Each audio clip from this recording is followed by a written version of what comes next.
Hey guys, welcome back to the Kool-Aid Podcast. Welcome back to another video. On today's video, guys, we're going to be looking at some of the words from Lamine Yamal as he's currently away on international duty with the Spanish national team. And he gave some insights into what the season is up to now, how Barcelona they've been gelling, some of his thoughts about the performances, and as well his thoughts on some of the quotes from Hansi Flick, especially in regards to that ego quote. But guys, before I get started on the video, make sure to follow me on all my social media platforms. Everything's posted down below in the description. Go over there and check me out. That way you guys can stay up to date with everything that I do on the channel. And as well, the link to become a member is also posted down below. But as always, guys, let's get started with the video.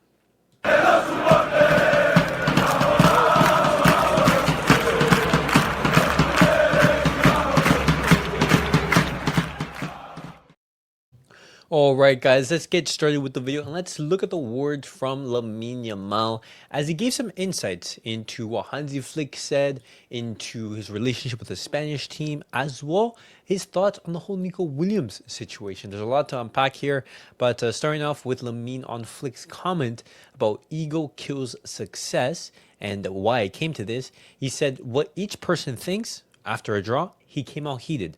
In the end, you have to win, but I don't think it has anything to do with that. We've taken 7 points out of 9 in very tough stadiums, and people don't mention that. We haven't played at home yet, only away. He continues on. He says, I don't think it has to do with egos. It's just that it wasn't our game. We didn't start with the same intensity we'd finished with. He's right that we made a lot of mistakes, but that can happen. We have to get back to our level quickly and be ready for the next match. And here's one of the things I do want to preface, because as I was looking through these quotes from Lamine Yamal, you'd think that Lamine Yamal, after what has been said in the media, how people are portraying him, he's this arrogant, very egotistical player who now thinks he's, the best out of the best.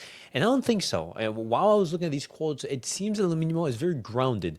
Of course, out there on the pitch, he likes to have his swagger. He likes to have, that confidence. But I don't think that is arrogance. I don't think it's a sense of superiority necessarily. Lamine Yamal, he continues on. He talks about the squad in general. He says the hardest thing is to keep winning after we've already won.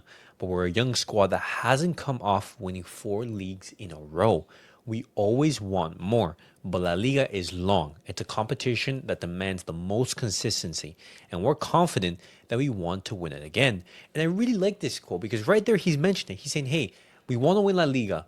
We can't be coming into this with a lack of hunger because we just haven't achieved that. We haven't won 4 leagues in a row. He understands the pressure that comes from being champion and just maintaining that consistency, and he understands that La Liga, that is an objective for Barcelona, and it requires for us to be our best for the entirety of the season, not just a couple of games. Lamine Yamal, he continues on. He talks about his relationship with some of the Spanish squad. He says, I get along very well with Gavi, with Nico, with Balde, with Casadó. I think with all the young players, I have a very good relationship. And in regards to the whole Nico matter, he says, yes, I spoke to him, but I told him it's his career. I'm too young to tell someone what to do. The important thing is that he enjoys himself and is happy wherever he is. And I'm glad if he's doing well. And right there, Lamine Yamal being respectful of Nico Williams. And, it sucks to say this because when you really think about it, Nico Williams, he made the right choice. I don't think Barcelona would have been able to sign him if Nico Williams were to sign for Barcelona. We just wouldn't have the space.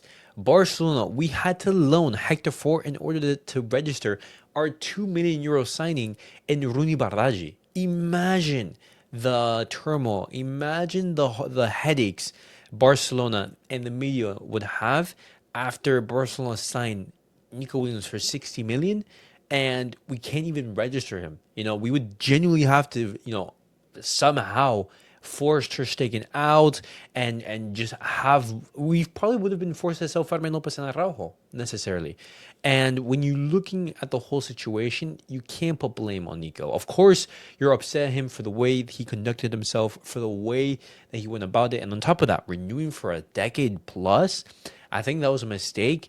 And, that's just a train that has gone by. And I don't think it's going to be coming again.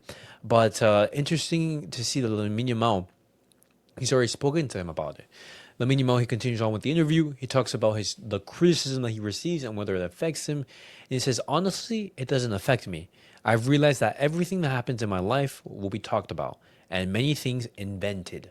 Things have been said about me that I didn't even know. I don't really care. Like I said on the day of my renewal, whether it's good or bad, I only listen to my circle, the people who really know me, and what matters. That helps me a lot because you'll never hear that I'm happy or sad because of what someone else said. I follow my path and my mentality, which I believe has brought me here. Now, it's very good that Lamine Yamal isn't privy, or he's not giving too much attention to the outside noise, because by doing that, you're going to be putting yourself in a very difficult situation. When you're playing well, you're thinking, oh, everything's going good. You want to feed into it. You want to be hearing, the positive news. But if you're doing badly and you have a stretch of bad games, you aren't necessarily able to continue that performance. For example, everyone has bad games. Then the media is going to absolutely butcher you, and especially with how powerful social media is nowadays, being involved in that, it can mentally tax you. And if you have, let's say, a bad 2 to 3 weeks, then it can really cause a lot of harm. And we've seen it, time and time again to other players. Lamine, he talks about Fermín, the whole Fermín saga. He says he's fine and happy as always. At Barça, if someone leaves, it's because they decide to. We're a young, united group with no problems between us, and we enjoy being at this club. I don't think anyone wants to leave. We joked with him about England, but he told us he wanted to stay, that he was happy. And in regards to that, of course, the interest from Chelsea was very, very real, but the offering price, the amount that Chelsea have offered, it was just ridiculous. Way too low for a player of Fermín Lopez's quality. A player such as Fermín should be going upwards of 70, 80 million, around that price range. And Chelsea, they just didn't offer that. Barcelona don't want to sell. And if Fermín were to depart, that would massively weaken the squad. And thank goodness that he didn't stay. But it's nice to look at that relationship between Lamine and some of the others. Lamine, he talks about the ambition for for the Ballon d'Or and the UCL. He says, yes, we want to win the Champions League. Well, yes, both are dreams, especially the UCL with Barca. That would be incredible. Obviously, every player wants to win the Ballon d'Or, and anyone who says otherwise is lying. To be even considered at 18 years old is something to value, and I hope it happens one day. And that's the goal. We want both Lamine Yamal and Barcelona to win the Champions League, and for Lamine to win that Ballon d'Or, because that would mean that Barcelona, they've had a very successful season, and that's what we want. We want Barcelona to be successful, and hopefully that is going to happen in this upcoming season. But if not, in the next upcoming years, that's something that we desperately need to get back to, being champions of Europe again. Let's hope that with this team, with these players, and with Lamine Yamal at the helm, that's something that's going to become a reality. Lamine Yamal, he continues to talk about the Ballon d'Or and who he would have given it to. It goes up to him, and he says Neymar and Messi. I'd give one to Ney. I think he deserves it. In his time at Barca or PSG, he should have won one without a doubt. I would have loved to see him get one. And of course, Messi, because he's the best in history. And in regards to Neymar, it's really a shame that he was never the best player in the world. I think he came, in the time where you had Messi, Ronaldo at the very peak of their powers. And, he was a prince that never became king, sort of say. That's a nickname that gets thrown around. And when you're looking at some of the seasons that he's had, the 2015, 2016, his first season at PSG, he was absolutely monstrous. He was by far, among the best players in the world. And he genuinely gave a good run in to Messi, to Ronaldo, to claim that title of best player in the world. But injuries, sometimes listening to bad advice, maybe that move to PSG as well. Everything came crawling down. And right now, Neymar, he's not even called up to the Brazilian squad, multiple injuries in recent years. And he's just a player who right now is in his twilight years of his career. But when you look at his resume, when you look at his trophy cabinet, it's nowhere near where it should be for a player of his quality. And you feel for him. You absolutely do feel for him. He talks about what he needs to improve about his game. And he says, assists come naturally to me. It's something I don't even force. It's just my style of play. But with goals in recent years, I've let it slide a bit. Now I'm focusing more on that because goals are more important. It's something I need to demand of myself. When I reach a level, I try to move to the next one. And right now, that's scoring as many goals as possible, always while helping the team. And here's the thing: I know that Lamine Yamal last season he didn't score that many goals. There was a lot of talk about his 7 league goals, but Lamine Yamal was the assist leader in Europe. When you're talking about how pivotal he was to not only Barcelona, but how good he was in multiple competitions.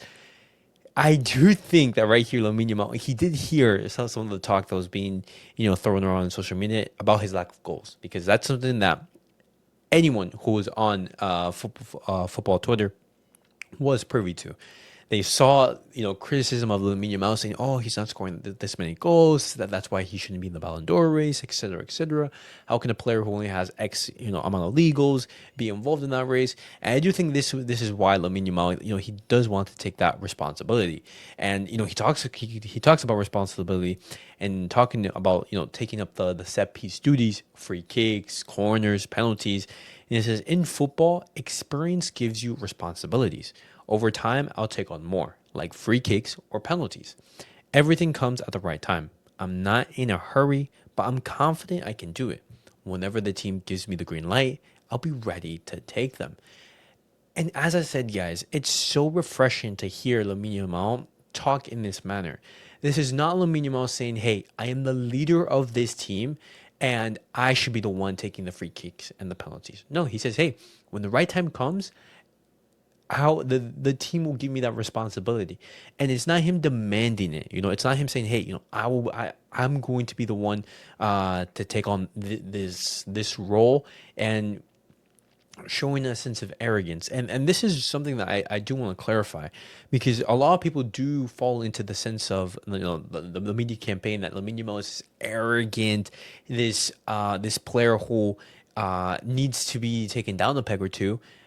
When you look at his interviews and you look at the way he conducts himself, I don't think that's the case. But I want to hear your guys' thoughts down below in the comments. What do you guys make of this Lamine Yamal interview?